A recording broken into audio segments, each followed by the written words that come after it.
Hello and thanks for joining me on episode 17 of TPAS Member Chat. I'm Ray Watson, the Comms Manager for TPAS, and today I'm going to be chatting with Dr. Aasia Nisar, who is Head of Resident Engagement at Sovereign Housing Association and our new board member for TPAS. So here's my rundown for today's chat questions.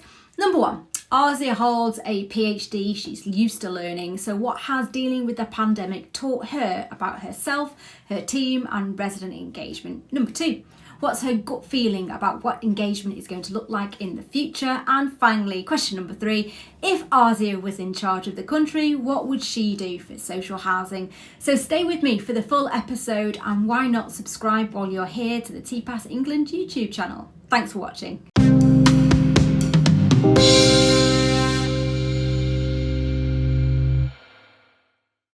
Hello Aasia, and thank you for joining me on TPAS Chats. You're more than welcome, Ray. Really looking forward to this chat with you. So it's been quite the journey for us all these last few months. Can you tell us what you've learned about yourself and your team during this time? I think this period of time has kind of opened us up to lots of different things and how we feel emotionally, the journey we go on, but also work-wise.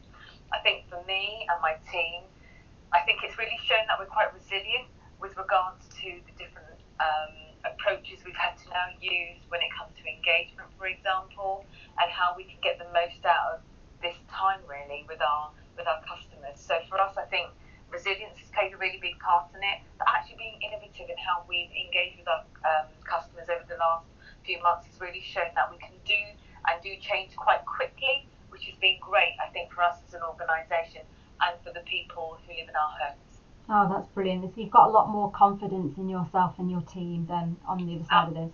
Yeah, absolutely. And I think that, to a certain extent, I think they're thriving on it as well because it's change, it's something new, but also, it's trying to make sure that we still contact people who we haven't been able to contact in the past, but in a different way, and actually still get them involved in things so they don't feel left out.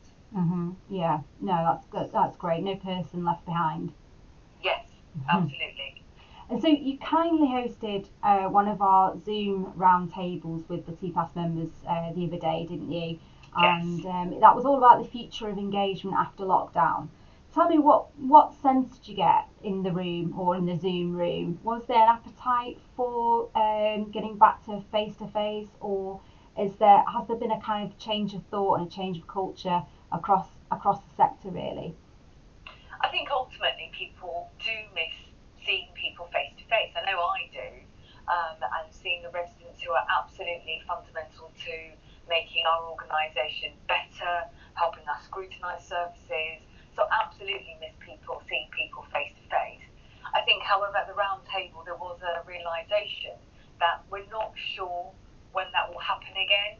So we had lots of discussions around how technology has helped with still enabling us to engage with each other, but actually obviously not seeing each other, physically in the same room.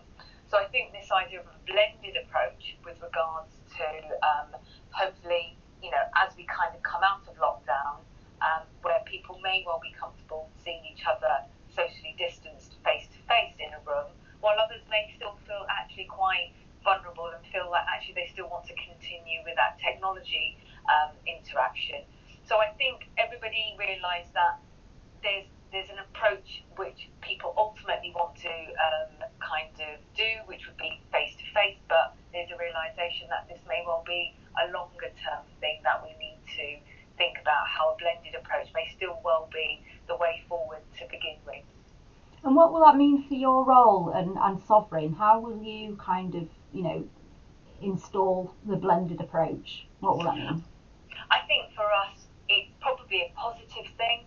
For at Sovereign, we have our geography is quite large, where we have, our residents all the way in Exeter, to all the way in the Isle of Wight, to all the way in Wokingham in Berkshire. So actually, having that technology will enable us to hear people from all our geographies as well. So it will enable, hopefully, people in those different areas to kind of still contribute, to have an impact on how we deliver services.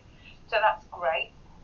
But also, where we have core groups such as our our resident board partnership and our scrutiny coordination group, they still, work with us quite, quite strongly over the last 3 months, and we've used technology to bring them together and kind of still carry on with the key pieces of work we need to do to ensure residents are at the heart of what we're doing and making changes which are to benefit our residents overall.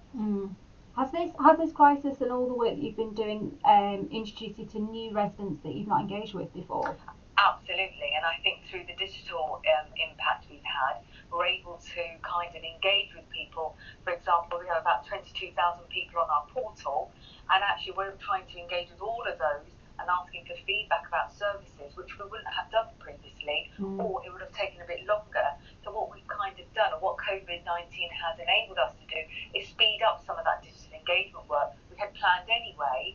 And now we're hearing from more people about the services we're providing and actually what their views are and what they think that we can do to make it better and improve it for them. And is there a goal to keep the unengaged engaged, or are you happy that they've just kind of, thrown up to steer you in the right direction now, and then, then they go back to anonymous, life as a resident? Well, what we wanted to try and do, because at the end of the day, we appreciate people have different pressures on their lives. At the moment, for many families, they've got young kids at home, or some of them are at school, some of them aren't, some people are furloughed, some people aren't. So it's kind of trying to manage some of that. So some people might have more time on their hands because for example, they are furloughed, so they may have more time to engage with us. When they're back at work, they may not have the same time. So what we're trying to do is make sure our engagement is agile, so that actually, if they still want to be engaged with us but don't have the same time, going digital it will enable them to actually engage with us at a time which suits them, at an opportunity where they feel actually they want to engage in that topic or in that area, and also enables us to hear from people from a wider spectrum. So we will absolutely keep on engaging with people who have interacted with us during this period, but we'll also realise that they may not be able to give us the same time they've had previously, or vice versa, because the kids go back to school, they may now want to give us more time. So we're very much up for that, but we also realise this is about agile engagement and making sure how they engage with us and what time and what suits them is actually, we need to work around that to ensure that we're still hearing from people, but we're not putting pressure on them to say that they have to engage with us for this period of time or for this kind of length of project, etc., so that they feel that they can give us their views when it's important to them, and they feel that their views are going to be kind of heard and taken into consideration when we look at that service area, or we look at that project, or we look at that regeneration area, for example. No, I love that term, agile engagement there, Aasia. That's a really, really nice way of putting it. And like you say, people don't engage, or can't engage or won't engage for a whole host of reasons. So that sounds really, really flexible. Brilliant. Yeah. So I know Sovereign have quite a strong public affairs voice. I know this isn't your role necessarily, but if you can just give us a bit of a feeling of what Sovereign are doing to try and influence government when it comes to social housing right now. So at Sovereign, we really are working closely at the moment with the National Housing Federation on their campaign on Homes at the Heart campaign, which is looking at working with businesses and other kind of feeding into knowledge around making partnership work around housing. So in June we signed an open letter addressed to the Prime Minister calling for an opportunity guarantee, reference to his recent speech on post-lockdown economic recovery. So we've done that, which is really kind of hopefully will help the sector in general.